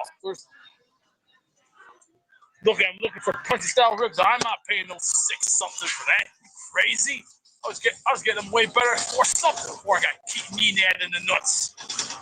Now, let's find something to look at. Let's go look for the holiday stuff. Where's all that stuff at? Yeah, it's showtime, people. You know what time it is. It's hammer time. You know, can't touch this. Can't touch this. You know, music hits me so hard it makes me say, oh my Lord, thank you for blessing me. You know what time that? You know what I mean by that. That's old school. Some of these fools don't got. No game, all talk. It comes tomorrow night. When we go to Boston, we got a bitch left. Patriots left. We're the pimps. They the hoes. And they got to put in a 5-letter word called check. Oh shit! All right, we're joined now by Peter Castro. Peter, how we feeling? Good. How you doing, Jake? How you doing, Nick? What's up, buddy? You talking to me? I don't know who I'm talking to here, Nick. You know what the biggest problem the Jets have? It's a major problem. You can't evaluate anything on this team. You can't evaluate the receivers. You can't evaluate the offensive line. You can to some degree, but even the running backs, you can't. These other teams are putting 8, 9 guys on the line of scrimmage. Our receivers are open because I watch myself and I see them open. But you know, how can you evaluate anybody? That's my argument for starting Tyrod. Not that I think Tyrod's this great player, but at least you could run a conventional offense with him. Like he's serviceable if you protect him. Yeah, but with Justin Fields, he makes the offensive line look bad. Even the running backs he makes look bad. We know Brees is great, but when you got 8 guys in a line of scrimmage, for him to get out of there, you know, it's a miracle. Yeah, it's agreed. And honestly, it's more reason to sign Brees because he's having the year he's having with the limitations they have with the quarterback. And the other thing I don't understand is why isn't Justin Fields running? If he's not running, he's worthless. He's absolutely worthless. Yeah. And I don't understand why he's not running. You got to move the pocket. You got to do sprint outs. You got to do whatever it takes to give him an opportunity. Like I said earlier, him in shotgun reading 5 receivers and the defense is just a dead play. Like The defense wants that. All right, you're going to do this? Okay, perfect. He. I mean, you can't do anything with him. He's tying everybody's hands up, and I don't know why Aaron Glenn or Tanner Hangstram doesn't just say to him, "Run the ball." If you can't, if you don't see your first guy open, take off, run. That needs to be the game plan tomorrow, especially like, hey man, you got 10 days to recover after this game. Like, we're calling a lot of design runs for you. We need you to be superhuman to give us a chance in this game. Like, we just don't have enough receiving talent without Garrett out there to run a real offense. Like, we need you to be the catalyst of our offense and make plays with your legs to open things up. It's almost like he has no feel for the game. He doesn't even know when to run. I watched a couple of times where he handed off to Breece Hall. If he just tucked it back in and ran around the side, he would have got 20 or 30 yards. Yep. I don't get it. I mean, don't the coaches see what we're saying? Well, that's a feel in the moment, right? That's right. You're supposed to pull it. If the defensive end crashes down, you pull it and you beat him on a sprint out. And Right. he's just not seeing that right. He's not. And we don't know if they're saying give it and run this play and sell the RPO so that Breece can get maybe you freeze the middle linebacker, which has happened here and there. But we don't know what the play call is. It could be just fake the RPO and it's a true give. But there's times where you saw Fields, he jumped and spun around one time because he knew he would have went to the house if he kept it. So Yeah. I would love to see that a little more tomorrow night. And if you get that going, you freeze your safeties, you freeze your linebackers, and now that might be able to get Breece a home run. Breece just needs that half a step, and he can run away from people. But we got to do everything we can to devise that and design that so that he can hit the home runs for us because we need points, man. If he drops back, I mean, if he just takes a snap from under center and drops back and just waits like a second and takes off right up the middle, it's going to be wide open because they're crashing from both ends. I mean, I don't know. I get frustrated. I get so frustrated watching them. I can't explain it. It's like, oh my God, it's like pulling teeth to get them to move. Look, everything you're saying is accurate. The problem is they are probably going to start him tomorrow. That's why the leash better be razor thin if you have a chance to even be in this game. Like, you cannot allow Justin Fields to have another game where he's going to pace to have 60 passing yards or less. And there's a chance that happens tomorrow because 4 out of his 8 starts it's happened. So that's a 50% clip, including, by the way, 3 of Justin Fields' last 4 starts. I looked it up. 3 of his last 4 starts, Justin Fields has thrown for fewer than 100 passing yards. 3 of his last 4, most in the NFL. And this is the guy in his 5th year. He is who he is. We know he's not the guy. Let's evaluate our team properly by playing Tyrod. Exactly. Otherwise, you can't really evaluate anything on this team. He's not throwing the ball. He's not running. He's making everybody look bad. It's just it's every week the same thing. He should have pulled him last week at halftime, and he didn't do it. Agreed. And he's just being stubborn. Like he wants to prove a point. It's not happening with this guy. I don't know. Something seems to be wrong with him. I don't know if he's shell-shocked. I don't know. Mentally, there's something definitely wrong with him. Agreed. He's not playing with a full deck. Not playing with a full arm either. No, I mean, I've never seen anything like it, to tell you the truth, Nick. I mean, it's worse than Zach. At least Zach got rid of the ball. He may not made the right reads, but at least he threw the ball. Jake Asman could get the ball off better than him. Nick, you could get the ball off better than him. 100% I can. 100%. He's an abortion. I mean, something's wrong with him. Something's definitely mentally wrong with him. Throw the effing ball. I mean, I look at him. I'm like, throw the goddamn ball, you freaking moron. Throw it. I'm sitting there screaming the whole game. It was rough with what's his name, Neil. I have to hold back a little bit. You got to hold back. Neil did enough yelling for the whole town. Yeah. Is Neil still in Florida? You guys watching tomorrow's game together too? No, Neil had to go home because he had to walk the dog. Ah. He had to take the dog. He had to take the dog back or something. But he went back home. He's coming back though. I love it. When you two are together, it's the best. It's the best combo call we could get. That's the live stream that we need. We need to have a live stream of the two of you watching the game together. Yeah, That would like be big the numbers. the New York jokes on YouTube. They do a great job, like kind of filming themselves watching the Jets, and they post the video every week. A live stream of just Peter and Neil watching Jet games. Man, we got to get that set up for next year. I mean, we got a big sponsor for it. Everyone, it will be incredible. You talk about 13 points. He made about 400 points when he was sitting here. I've watched a game with Neil before. The worst sports moment of my life I watched with Neil. Aaron Rodgers, Week 1, 2023. Oh my gosh! But we're all standing here. Everybody's saying, "Oh, throw the ball, throw the ball." I mean, can't he just drop back and get it out? I mean, what is wrong? Who's coaching him? I mean, who the hell is coaching this guy? I mean, I've never seen him this bad. He wasn't this way in Chicago. He wasn't this bad in Pittsburgh. He is the pits now. The pits. He's worse than Zach Wilson. And that's pretty good. What? He's played like it, Peter. Hang in there, all right? Enjoy the nice weather in Florida. I hope it's nice weather. Yeah, go for all it. Right, guys. I'm down. Let's hope we win. Jets. That's Ladies and gentlemen, Peter Castro. All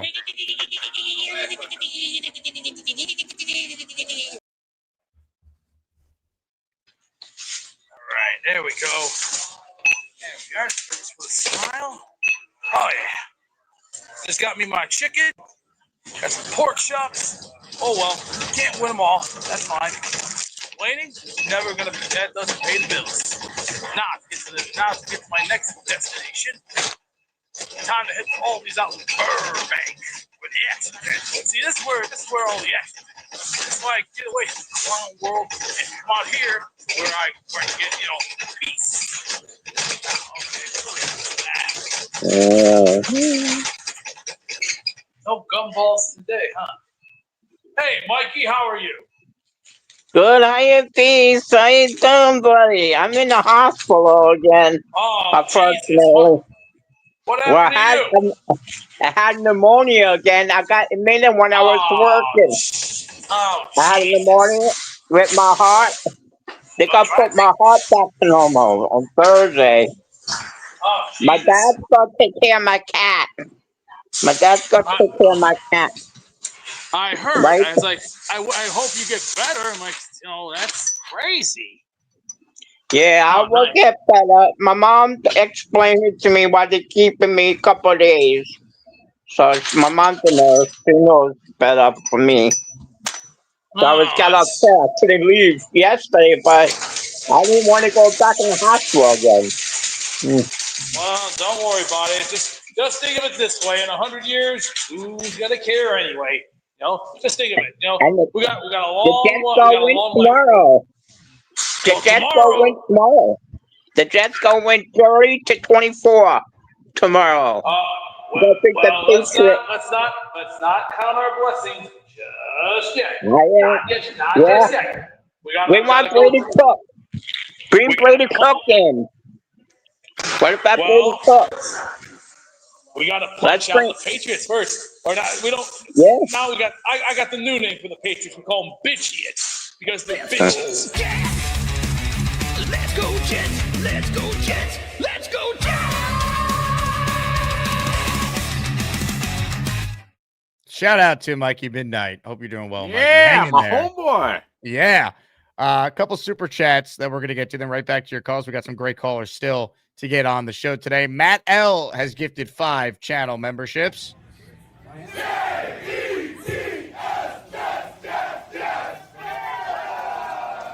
Matt, yesterday during the weekly raffle, I believe he won the Darrelle Revis autograph football. I think that was you, Matt. I know you won a prize. I sent it out yesterday, so congratulations.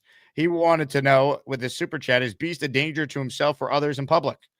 I don't believe so, Nick. I think Beast is a great citizen, follows the rules, and is a pleasure to be around in all areas of public life. I would go with how long has it been since his last medicine ingestion? Knob writes in, is there anything tasty in the burger section? Beast, that's a question directed for you, so I'll let you handle. Mike Perez in the raffle for 2 says, can't help to think if we won 82, 98, 09, and 10, we'd be considered a historic franchise like the Steelers or Cowboys with a massive fan base. All we could do is dream. Well, I mean, you're just talking AFC Championship games, though. They still would have to win the Super Bowl in the following round. Yes, if the Jets obviously had 5 total Super Bowl rings, they would be considered a historic franchise. They're not because they have one and haven't been back to the Super Bowl since before the moon landing. 98 was the year. That was the Falcons wouldn't have stood a chance against us. They that killed was the year. Falcons in the That regular was the season, team. too. Yeah. Yeah, with I believe Chris Chandler was their quarterback that year. Jamal Anderson was their running back. That was the year. That was the team. And being up right before half and Keith Byers tried to jump over him, and Romanowski came under, and his helmet, I believe, knocked the ball out. And the Broncos recovered it, and the Jets never really recovered from that. And we were driving. That was the best drive of the game. We were driving. We were going to put that. It could have been up 10-0 going into the half. That game still hurts. That game still hurts. That's the biggest loss. I went to Pittsburgh, and that 98 Denver game still hurts more than any game.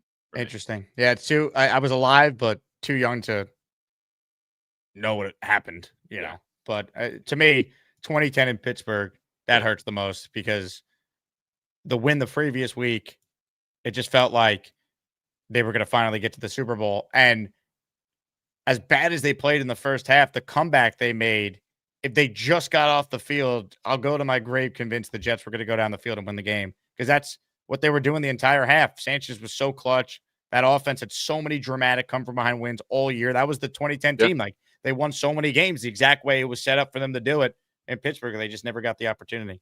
Well, I'm the opposite. 98 for me was my first love. You know how the first love always hurts the most? 98 for me was this is the first time, I'd been a fan since 85. And that was the first time we were really good. And we had Parcells and we had all that momentum. And Vinny comes in after Glenn Foley starts the season and they take off. And that's the team. I was at the Jaguar game the week before that they won 34-24. I called the Keyshawn interception at the end and like a pile of dudes, just like everyone was just celebrating. I didn't get out from underneath a pile of guys, until Vinny was doing his victory lap around the stadium with Mawai, Martin, Crabette, and others. They were high-fiving the fans. And we started the We Want Denver chant late in the game. And being there for that 98 team and being at 7 of the 8 home games that year that was my first experience going like without my dad. You know what I mean? That was the first time as like a young adult going to the games. And that was just that stadium environment that year was insane. Man. Can't imagine. Can't wait again. Lumpy, how much faith do you have this regime will pick the right quarterback? Until I see it, very little, but I'll be hopeful, right? Like, I'm not going to criticize them for taking their chance. That's how you got to do it. So time will tell. Let's get to more calls. Still got some great callers that we have to get in here. Let's talk to Jason in Jerusalem, and then the great Kyle Clifton will be next. So get your inside-outside guesses ready for that. But Jason's next on the show. What's up, Jason? First of all, shout out Matt L. Thank you for the membership. Much appreciated. 98 hurt. To me, the Steeler loss that really hurt was the Doug Bryant game. That's the one that still stings to me. 04. It's one of my earliest memories as a Jet fan. My dad screaming about that game. They had it, and Herm just became a wimp at the end, not getting for more yardage. They lost field goal. David Barrett hits the INT, and then like you take kneel downs as opposed to, even said do a flea flicker or something like that. That would have been amazing. But God forbid should you throw a pass there at the last minute. Yeah, and if you're going to take the knee, just go forward with it. You know what I mean? Give it to Curtis. Don't take the knee to lose another yard and a half on that turf, which is the worst kicking surface in the history of the NFL at that point. Kicking into the open end of the stadium. Yeah. And it hit the crossbar. You took the knee, and then it hits the crossbar. Yeah. Why do you get me pissed off, Jason? Come on, man. Also, I'm still waiting to hear back from Beast as to what the kosher department is like in the supermarket that he's at. He's no longer on hold. Otherwise, I would definitely ask him for you. But it's a great question. Yeah.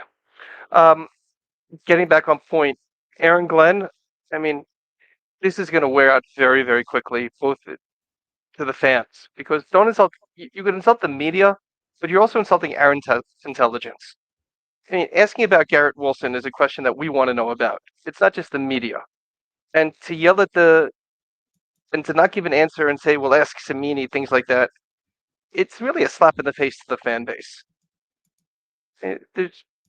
You want to be evasive, you want to say we're evaluating it, or even pull the hockey stuff of it's a lower body injury. Hockey players don't get injured. It's either upper body or lower body. Be evasive, but don't be combative. I mean, you're starting a fight with the fans if you do that, and I just think it's disgraceful. Yeah, an easy out is we got the trainers and the doctors, the medical teams reviewing it. We don't have any answers yet. We'll let you know when we do. Simple. It's avoids the question. It gives info without giving info, and it just says we don't have a definitive yet. Kick the can down the road if you don't have an answer. You don't have to be combative if you don't want to give it. Yeah, but I mean, you as a fan, how do you feel when you see that that's how he's talking? It's pointless. It's pointless. You think it's pointless? I think the combativeness is pointless. There's no win out of it. Like, you can be kind to people and not give them the info that they're looking for, just to give them the fluff answer and move on, and then you give the answer when you're ready to. I don't get it. I'm not a fan of that approach of just being rude to be rude. Yeah, but I hate to say I take it personally. I'm not a media member, things like that. But when somebody's asking the questions that we as the fan base want to know, and you're just being combative about it, yeah, the media is doing their jobs, and sometimes they're dicks about it. I get it, and I don't know whether Cimini was accurate or not, or if you were trying to hold it, or whatever the reason he didn't want to leak it type thing. But it's just a slap in the face to the fan base, and he's been that way with Cimini since he got the job. Like, this has been. He doesn't like Cimini for probably since he played. So I don't know. Cimini predates him. Cimini was since '94. They actually have a good relationship, but I don't know why. So Glenn thinks he could rib him like he's done from the beginning, and Cimini was a big advocate of him getting the job and saying that he thought it was a good hire. And if you listen to Cimini's podcast, he's very lenient and fair with Glenn, but it's only going to go so far. And what Glenn did yesterday, I think it's just silly. Rich reported on Garrett Wilson. Obviously, it's true because Glenn didn't deny it. And it's a total reasonable follow-up question to be like, hey, is he going to go on IR? And that's a question that we as fans want the answer to. So the media is trying to do their job to get you answers. And then, Glenn's just going to be a dick for no reason. It's not worth it. That's not a fight. If it was an unfair question, I get it. It's not. It was combative, the media trying to be combative. I would defend Glenn. I just don't think how Glenn acted there was warranted. I just think it's a silly thing to do when you're 2-7. Are they friendly? Where it's how you can needle a friend? Is he busting Cimini's balls by doing this? Do they have? Am I reading that wrong? Do they have a good rapport and it's just giving your friend shit?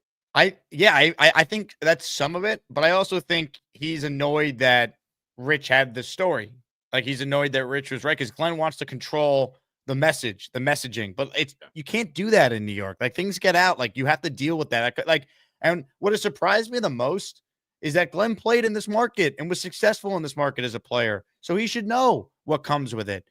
His approach with the media, I thought was going to be a strength, that he'd be able to handle all this because he understands the job of the media and he understands what it's like to be here when it's bad and when it's good. So I've been shocked that he's continued to take this approach all season long. Unless his issue is that he's afraid that there's leaks in the in-house leaks. But this stuff could also come from Garrett's agent, or Garrett's people could also share it with Cimini. That's probably where it came from, if we're being real. Yeah. I mean, anyone who watched Garrett on the bike the other day, Garrett had the winter mask on to cover his mouth as he talked to the trainer. You knew it wasn't good. At least I did. The second I saw Garrett in that winter ski mask talking to the trainer where he didn't have to cover his face up. He purposely had his face covered. That's when I knew it wasn't good. And just to bring it to Fields, it's almost like that whole interception record, the fact that he didn't have an interception, what was it, 7 games, 8 games in a row? That's so misleading because he just wasn't throwing it. But it was almost like he was just playing not to get intercepted, as opposed to actually, and that probably comes from coaching.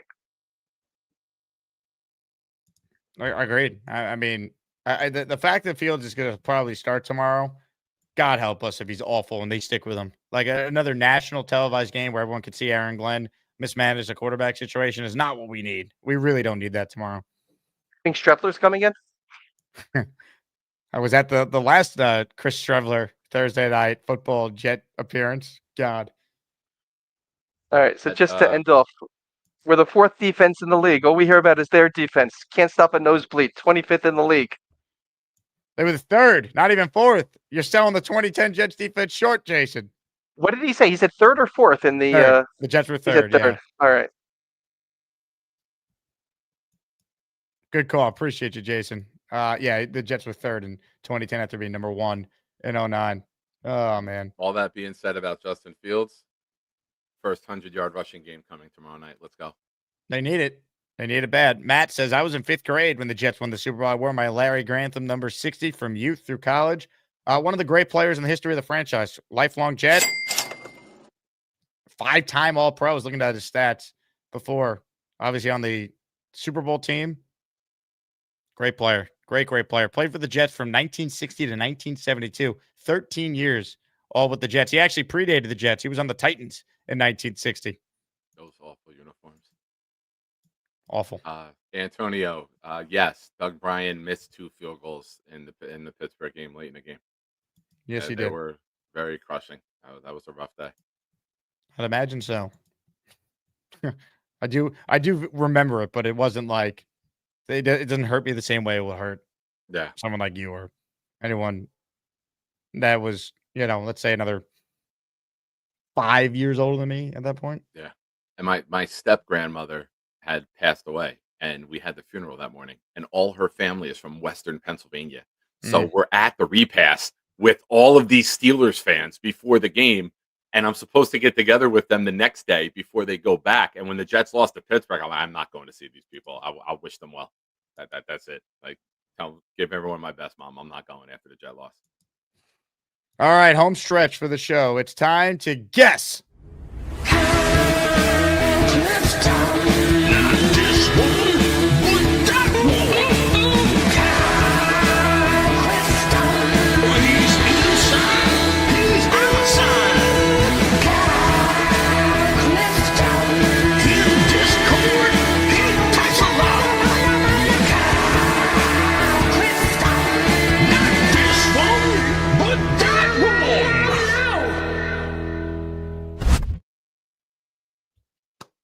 Oh, outside.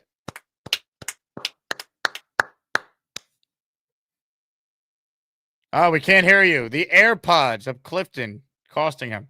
The stadium noise is too loud. It's drowning him out. Can't hear you. Nothing. But MetLife does look electric right Did now. not charge the AirPods before he left the house. Kyle. We'll go back to you, Kyle. Don't worry. In the meantime, ladies and gentlemen, if you missed yesterday's show, we debuted a brand new intro that Gator made. It's time. I'm Black Gypsy. You're the set all you delusional Jets fans straight. Your takes make me wanna punch you in the face. Or kick you in the crotch when this team sucks. They suck. I'm Black Gypsy. I'm Black Gypsy. I'm Black Gypsy. I'm Black Gypsy. How they have me in gypsy clothes. That shit is hilarious. So good. So I heard Shai say something that made me just laugh in my soul. Beginning of the season, right? I said Fields had to have 100 yards per game. And everyone laughed me out of the room. Like, you're insane. That means he would average 1,700. In retrospect, I was right. All right? In retrospect, I was right.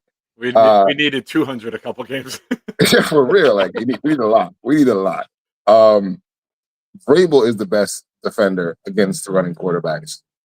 Like, this, if he starts him tomorrow with no game plan, it's epically bad, because then it's just stubbornness. Then you just want to start Fields because you said, Fields, I'm going to have you play the whole season no matter what. Like, you have to make a commitment to him for him to start him tomorrow after last week's game.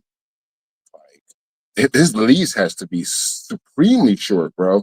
Like first quarter type shit. Like you got to be out, bro. Like you just don't have it today. Like Jake's analogy is perfect. He's like a pitcher that just doesn't have it on certain days. Like if he doesn't have it, take him out, put somebody else in, because Vrabel's gonna eat him alive. Like this is gonna be like taking candy from a baby tomorrow. Yeah. With Fields. Like, what's he gonna do? Is he gonna pass? I mean, there's a 50% chance he looks like he's unplayable. And then maybe there's I don't know, an outside chance that he has like this random outlier game like Cincinnati was, or even Pittsburgh. But like Cincinnati, I think we could explain to their defense being as bad as it is. Pittsburgh, I think we could just say it's week one. They're not as good of a defense as we thought they normally are. And there was no film on what the offense was with Fields and Engstrand. So we've yet to really see a game against like a good opponent where he just plays competently, you know? So what do you have for how many yards over or under tomorrow for Fields? Maybe he gets to 150 if he plays the whole game.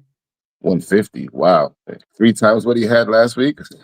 Yeah, I mean, big dreams. Garbage time, maybe, like, you know, that kind of thing. I don't know. I don't have a good feeling about this game tomorrow. Obviously, I despise the Patriots at every fiber in my body. Yeah. F the draft pick. If Jets can win tomorrow night, I'm all for it. But I don't know. I don't feel good about it. I hope I'm wrong. How many screen passes are we calling? I need to know that first. How many screen passes? You know what's crazy? All of the fans who in the beginning of the year, we're not calling screen passes. We're not calling screen passes. Get it to Brees. Then when we get it to Brees, oh, no, you can't count that yardage. It's just a screen pass. Like, no. Which is it? I'm counting the yardage. Like, he got a pass off. Like, I know, counting but the yardage. people, Twitter and everybody was like, no, it doesn't count. It's a screen pass. But you were screaming to run more screen passes. Well, no, it counts, but you also have to add the context that, you know, the Jets completed 2 passes in front of the line of scrimmage. So it's like you could say, yes, throw more screens, but, you know, we're talking about like his stats. He had no passing yards. If you take away even the screen that was completed to Brees doing all the work, he had 12 yards passing. It's like throw more screens and it counts, but we're also saying, hey, man, you also got to throw passes in front of the line of scrimmage that are completed too. Well, maybe FanDuel doesn't even have Fields odds for passing yardage up yet. No, it's we have Drake May's over under passing yards prop is 241.5 on FanDuel, and they have not listed Fields numbers because I guess technically we don't know if he's starting. We don't know who's the quarterback is. And Brees Hall's over under for rushing yards 58.5.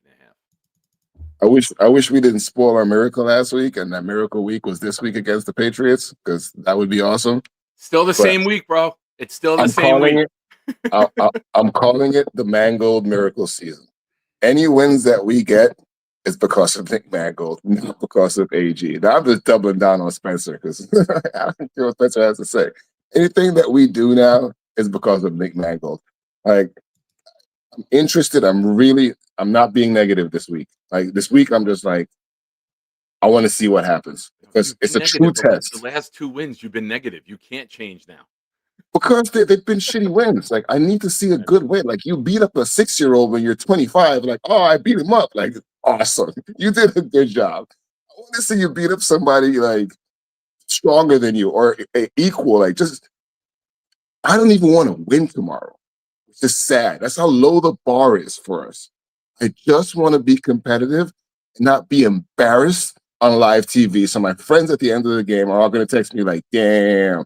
They don't even make fun of me anymore. My friends text me like sad for me at the end of the game. Like, I just want to be competitive. If we win, then I'm confirming it as the Nick Mangold miracle season because that's what I believe in. I don't believe in AG so far. So, yeah. Mr. Gypsy, thank you for the time. Let's hope the New York Jets can surprise us all. All right, home stretch. Ladies and gentlemen, Kyle Clifton, are you there, sir? I feel like I am. Am I? Oh, we can't see you, though. What section are you in? We got to zoom in. Looks like he's in the upper deck. Right in front of the Outune sign there. I'm here. We hear you. All right, let's just proceed then. I don't know what that is. Green screen. Let me see if I can switch it up here. Wow, that's weird. I have a question. Now we have a technicality. Yep. Oh, wait. I thought that was in his house. Never mind. How does the inside-outside work? Because the stadium was outside, but he's technically inside for the call. How does this ruling work? Boomtown, how do you define it? Well, now he's inside. This counts to me as an inside. It's an inside. Yeah, Yeah, I somehow because he was outside at the stadium. Now he's inside. It's 1-1 today for people. yeah. I've become that old person that can't deal with technology. It's very deflating. So, you guys were talking a little bit before about Ad Mitchell, and I think I mentioned this before, but I feel like not only getting the quarterback and someone who can run this Engstrand offense effectively is a priority. Someone who I prefer a running quarterback that can stress the defense, like we envision Fields would be. But I want to get a true X. I don't know at 6'2" if Ad Mitchell is that. That doesn't mean he can't be useful to us. I kind of see him as more of a perimeter guy on the other side. But I want to get our Drake London. I want to get our Mike Evans. I want to get our guy that is going to draw that safety help open. And just I want our offense to be simple and elegant and just have people know that we're going to try and run the ball down our throats. And if you try and stack the box, we're going to be taking shots downfield that you're not going to be able to stop either. So, I think that, putting Garrett in the slot is the priority. That's where he's going to do the most damage on the go forward. Obviously there'll be times, if say Ad Mitchell or someone else is the other perimeter receiver, we're in sets where it requires less receivers that Garrett might be out on the perimeter. But that's kind of the way I envision the offense working, and the way I think some of the best offenses work in the NFL nowadays. That doesn't mean that we have to get them both this year, because we have so many other needs, whether it's linebacker or safety or, quite frankly, interior offensive line, that are coming up, and defense, and certainly defensive line with the subtraction of Quinnen. I think we could probably use a little bit defensive end depth as well. That's pretty much all I had. I got thrown off my game by all these technical difficulties, but I'm glad I was able to get through. You know what, though? Unlike Justin Fields, when you don't have your best stuff, you just completely are unplayable, can't get through a single game. You didn't have your best stuff, but you fought through it and still had an outstanding call that gave you a chance to be the caller of the day. I don't like the whole idea of being compared to that piece of garbage. Good person, but not a quarterback. Let's be frank. I'll give you a Derek Jeter comp then. There was times he went 0 for 4, ninth inning, he'd get the hit, go 1 for 5, but he got the clutch hit. He got the hit when it mattered most. So maybe you had a bad first at bat, but going from first to third in the game and did well. And we know if he gets on base, he's going from first to third with ease. That's right. Thanks, Nick. I appreciate it. There you go. Hall of Famer too, just like you.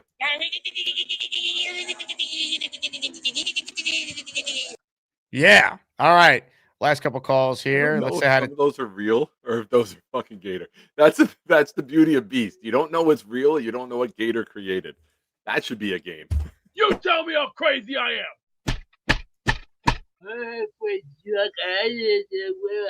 I just took 4 chair headshots. Don't know what's real. I don't know if that's real. No idea. This is real, though. I promise you. We have a Bart Scott autographed helmet. That is the raffle prize this morning in honor of little Jets Pats. Can't wait for the game tomorrow, but not really. But Bart Scott is the prize today. Bart Scott helmet. Enter the raffle. We've had 24 memberships this show. A couple super chats that qualified as well. So if you've never won, this is a good show to probably enter. A little light on both to give you a chance to win. Coming up here shortly. Ladies and gentlemen, let's get to our last 2 calls. Let's say hi to Taylor in Connecticut, who's next. What's up, Taylor? Jake, Nick, what's going on? How are you, Bob? Not too bad. I feel like the game plan for tomorrow, why don't you just come out and, first play, run 4 verts, they're going to come out, cover 0, run blitz. They're going to be expecting you to just hammer Breece Hall. It's like, if Fields is starting, he probably can't do it. But that would be my game plan, is just come out chucking whoever's playing quarterback. What do you guys think I don't hate it. I would I don't clear hate out, if they're in man, clear out, send the vertical routes, and dump it off to Brees. Give Brees the option route coming out of the backfield to go left or right, and just dump it off to him nonstop. This should be a 7-8 catch game for Brees. Just get him the ball, and even Davis, throw a couple to him. Just clear out, dump the ball off. I didn't even think about that either. That's perfect, honestly. Run 4 verts and just have Brees one-on-one with Bobby Spillane. He's not gonna be able to get him. Mm-hmm. That's what I would and then do. have guys like Mitchell and Smith running crossing routes right in front of Fields where it's easy. Like simplify the game for him. Get your guys with the speed into the open field where they can catch the ball and turn it up. Don't look for Fields to make a 20-yard throw. Throw a 3-yard throw that could potentially get exploited and get vertical.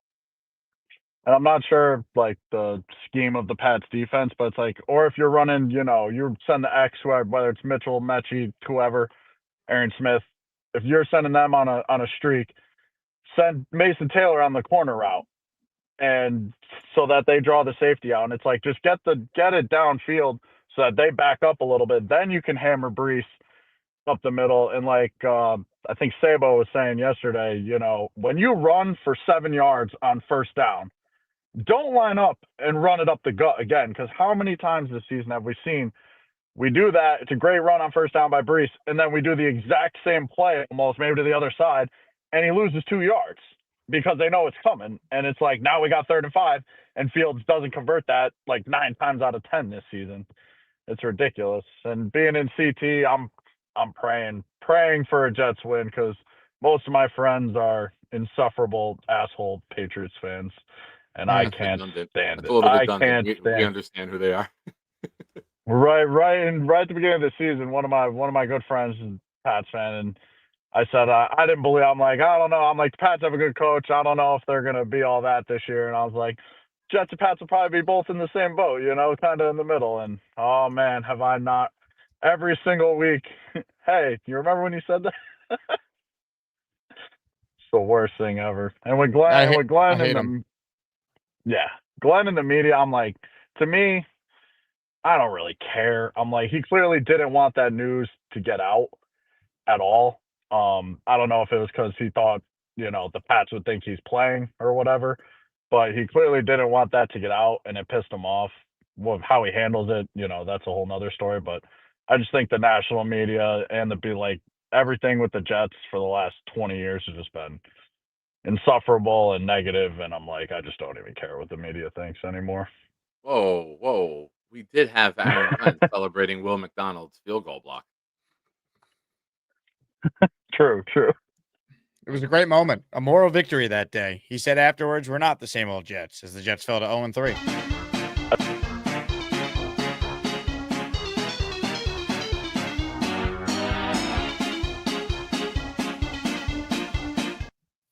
There's a guy in the chat named Renzel who is a Glenn truther. He goes, who wants the Jets win tomorrow? Taking bets. I gladly will take a bet, Renzel. How much you want to bet? We're just talking straight up? No spread? Spread, I'm not going to touch it because I could see a backdoor cover. But you're telling me I get to just have the Pats, you have the Jets? What do you want to bet? I'm in. Here's an interesting bet. Will the Jets ever have the lead in the game? Listen, I'm rooting for them to win, and here's why they're going to win. Number one, so Allen has to suffer. Number two, because I work 2:30 to 11, as you know. I didn't request off from work. I got one vacation day left. I'm saving it to extend the day after Christmas down the longer weekend. But I'm going to be at a school with horrible reception, not be able to watch the game and enjoy it. Like, my bad luck will be like the Jets play their best game of the year, Jake, and I won't be able to see it in real time. So that's the jinx right there that we need. Perhaps. Renzo says, let's bet Jets win. I get to do a show on my own. If they lose, I send you 5 to 10 subs. Oh. No, that's not. How does that help the community? No one wants to hear you do a show solo. Like, we could do a show together. You could come on and gloat. I'd be fine with that. You get a prolonged call in. Yeah, you get we'll rename the show for the day in your honor. But 5 to 10 subs, that's not worth it. Come on. Yeah. Just to put things in perspective, Renzel, if the Jets cover, Allen is gifting 50 memberships. You want to host a show for 5 or 10? Yeah, we need more than that. Yeah, Spencer you don't says, sound yes, too Jake. confident, buddy. Spencer, I'm not sure what bet you want to make. You're just saying the odds of the money line plus 600. How much cash are we talking about? I'll give you plus 600 odds, sure, but that means I'm not taking the Patriots at minus 900. So name the bet, type it up, write it in, and I'll see if it makes sense. Taylor in the raffle. He says, just jumping in. Well, you're in, Taylor. Good call before.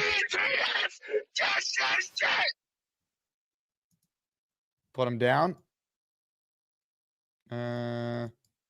Jack says a folk game winner would be sweet. Yeah. You think it? Of course it would. 17-16, baby. Let's go. Let's see. 200 for 1,200. 100 for 600. Ooh. I like it. I like it. Either way, I feel like I win. Because if I do the, let's say, 100 for 600, I'll make it back on the post-game show, and it will be awesome. It will be a party. I don't care. If the Jets lose, then at least I get $100 out of it. So you got a deal, Spencer. I'll do the 100 for 600. I could do the 200, but I want to make you pay $1,200. I know you have the Jets outright winning. He has the Jets outright winning. I just need the Patriots to win. Let's Spencer confirm in the chat. That'd be the bet, right? So if the Jets win, I owe you $600. If the Patriots win, you owe me $100. I believe that's what he's articulating here, but I want to make sure we get that on the record so we can confirm it. So confirm that, Spencer, and then we'll go from there. He goes, lock it. I'll send you 100 right now. You don't need to send me anything, but all right. He's confirmed it. I will take that bet with you. $100 that I get if the Jets win, or if the Patriots win. I owe him $600 if the Patriots lose to the Jets. So to me, it's a win-win. I'd be thrilled to give Spencer $600 if it means the Jets beat the Patriots. Pay 600 every week for a Jet win. Yeah, believe me.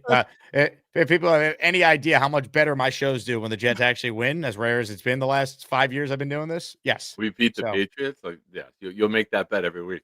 I love it. All right, Spencer, you got a deal. You don't need to send me anything, though. I'm in. With that said, let's get to our last call right here. Ladies and gentlemen, it's time. Adam is cool, although kind of basic. He claims he's too cool, though often quite basic. He makes great jet points, looks a little basic. Adam is cool, too cool, but basic. Some would say generic.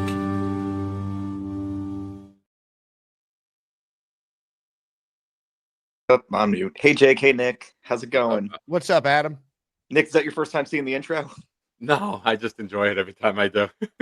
It's such a good track. I just wish I didn't make that ugly face at the end, but all good. That's the cost of being an Asmaniac. So thanks, That's it, Gator. man. Awesome. You are who Gator thinks you are in this community. That's what I've learned.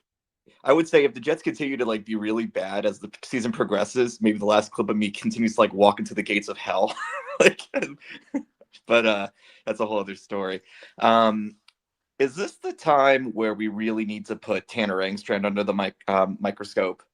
I know that there's some things that we like about him, but in the end, the product is what the product is.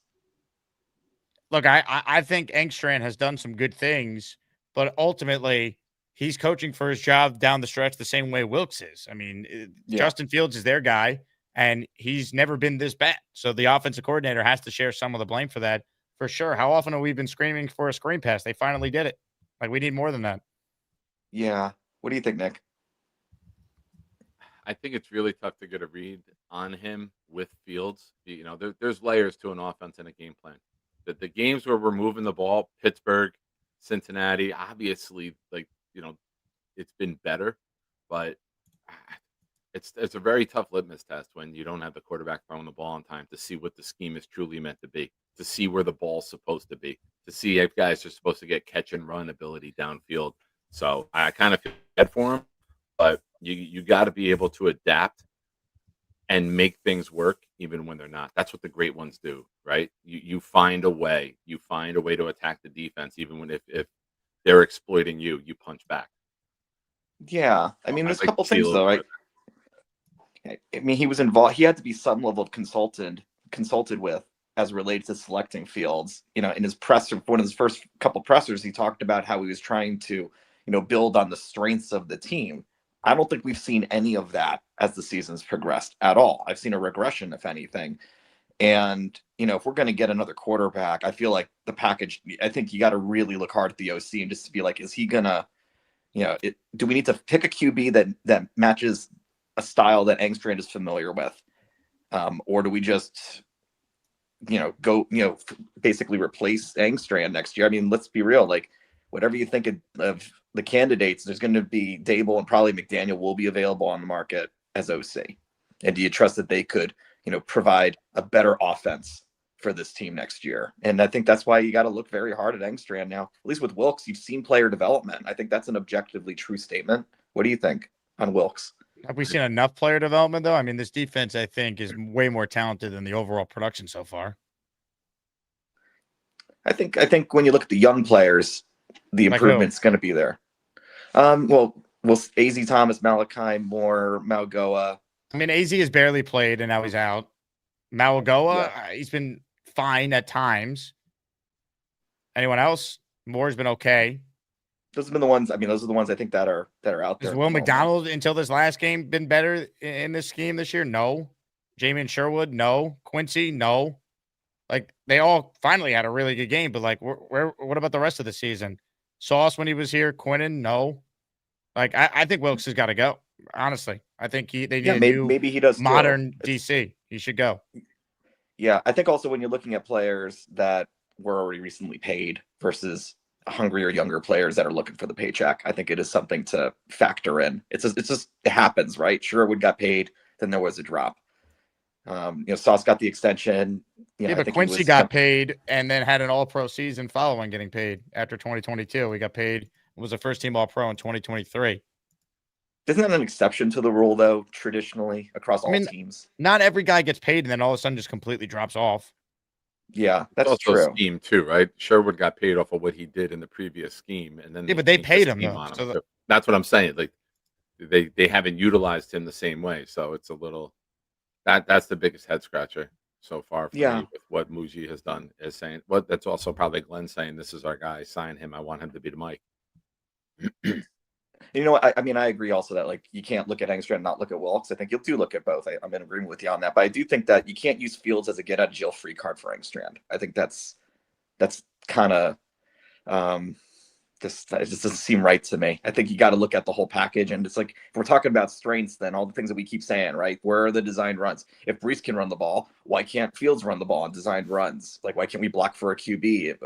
Why have we gone through a whole season? I get it. Like maybe the first 3 weeks, the plays aren't cooked, haven't been drawn up yet. But like now we're halfway through the season and we're just seeing a lack of creativity. And, even if you credit Cleveland's defense for being very good, it doesn't, you still need to see something. Like you have to be able to like dig yourself out of problems throughout the game and not get You got to throw the lucky. ball downfield once in a while. You got to get the defense thinking. This was the problem for me with last year's offense. Everything was down and underneath. Now, granted, we threw at a greater volume, but everything was the defense could play downhill. We didn't very often go downfield. If we did, it was like to the sideline, high percentage phase. Throw a little bit of that. Throw it to where it's not trying to him read up the middle where he gets picked off like he did the other day. Throw the fade up the sideline, the back shoulder throws. Throw something to the perimeter where your guys got a chance to make a play. Maybe you get a pass interference. Maybe you get a holding. Just design some throws that get the defense thinking, all right, he might go over our head. We might have to play backwards as a safety once in a while instead of everything being downhill and aggressive, because now you're stacking everything against what Brees can do in the box. And even when he gets in the box, if you haven't seen Baldy's breakdown yet on Instagram or Twitter, Brees had the defensive tackle and the linebacker blitz were right in front of him, and he kicked it out and still made a 30-yard run out of it. So you want Brees in space because he can embarrass people in space, but he can't consistently and constantly do that against 8, 9 in the box. We got to find a way to take the pressure off so he can be at his best. Yeah, definitely. I also think speed does matter, but I think that's antithetical to what the offense was trying to be. It's supposed to be a clock drainer, not a quick pass offense. But ironically, that might be what Fields needs. Just quick passes, to the outlet or quick I don't think passes. he could do it though. His release is so slow. He doesn't process fast enough. Like it'd be nice, but they don't do it. There's got to be a reason for Yeah. it. So it's a mismatch, and you go look at coaching and the game plan that this isn't compatible with the quarterback that you Right. keep pushing out. And there's got to And be doesn't it accountability on concern that. you, Adam, that this is the head coach who said he's never been coached properly? We're going to be the ones to coach him up, let him play quarterback. Yeah, well, I think I agreed. I think in the end, you look at Engstrand's history. Engstrand hasn't worked with a quarterback like this, so he either was able to adapt to it or not. And I don't think he's been able to adapt to it. I think a different passer, you might see that competent offense, but because Tyrod is mysteriously still the second string QB, whether it's injury or skill or something else, you can't see it. But I think when you saw in the Tampa game, the ball was flying out. I mean, you're going to get, I think here's the thing too, this whole like sensitivity on interceptions, is that coming from coaching? Because when you think about it, like Fields was like, not throwing an interception, cool, pat in the back. But like when Tyrod's coming out, there was an interception. And it's like, you're going to have to live with interceptions. The whole idea is to have a positive touchdown interception ratio, but that doesn't mean you have to be afraid of like throwing the ball because you're going to get interception. You just have to have the guts to make up for it and throw more than one passing touchdown. But it feels like, we have no room for failure on the offense. We got to play like super conservatively and play scared. And I'm tired of seeing the Jets play scared. I think there's way too much talent, even on the offense, to be scared. There aren't a lot of like gaping holes except for wide receiver, but I think Mucci did a good job filling that talent up, even if it's in the second, third, fourth string. Like there's an improvement in talent. So for me, I'm like, I want to see better offense over the course of the next couple of games. Or like, I think that you're right. The OC and the DC, we really got to reconsider what we're about to do, as we get into the draft. They're coaching for their jobs down the stretch. There's no doubt. All right. Raffles coming shortly. Ralphie Rock says, Jake, enjoy Spencer's money at Chipotle on Friday. I think it's going to be ugly tomorrow for us. Hey, it's a win-win, man. I'd be happy to give Spencer $600. If the Jets beat the Patriots tomorrow, I'd be thrilled. It'd be worth it. And if they don't, another $100, and I'll give some memberships on the post-game show for the community. All right, we got to get to the raffle here. Ladies and gentlemen, it's time. It's time to announce the winners of the weekly Asmaniac raffle. Let's spin the Jake Asman Show Wheel of Champions and find out which Asmaniac is winning an epic prize. Good luck to everyone. The rules are pretty simple. If you entered, you have a chance to win. If you don't win, though, and even if you do win, you're entered in the weekly raffle series, which is every Tuesday on our show. You have a chance to win 3 more signed Jets items next week. But today we're playing for a signed Bart Scott Jets mini helmet. If you win, you got to email me your name and address so I know where to send it to. My email is in the description of every YouTube show, but it's asmanjake@gmail.com. Good luck to all, but only one Asmaniac can win today, and your winner is